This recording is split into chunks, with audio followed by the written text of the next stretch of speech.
आणखी एक मोठी बातमी बघूयात।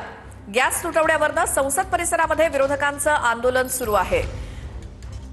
ठिकठिकाणी सिलेंडर आणि चूल घेऊन राहुल गांधी आणि प्रियांका गांधींचं आंदोलन, कारण ठिकठिकाणी आता गॅसचा तुटवडा भासतोय, त्यामुळे ग्राहकांची मोठी पंचायत होतीये, गैरसोय होतीये आणि हाच मुद्दा पकडत संसदेच्या आवारामध्ये विरोधकांकडनं आंदोलन सुरू आहे।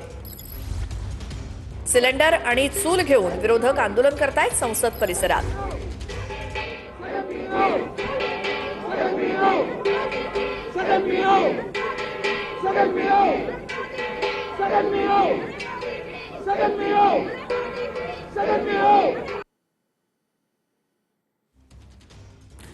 गॅसच्या तुटवड्यावरनं राहुल गांधी असतील, प्रियांका गांधी असतील आणि सर्व विरोधी पक्षातले खासदार हे संसद परिसरामध्ये चुलीवरती जेवण बनवून आंदोलन करतायत। हातामध्ये एलपीजी गॅसच्या प्रतिकृती घेतलेल्या आहेत, चूल मांडण्यात आलेली आहे आणि गॅसच्या तुटवड्यासंदर्भात संसद परिसरामध्ये विरोधी खासदारांकडनं आंदोलन सुरू आहे।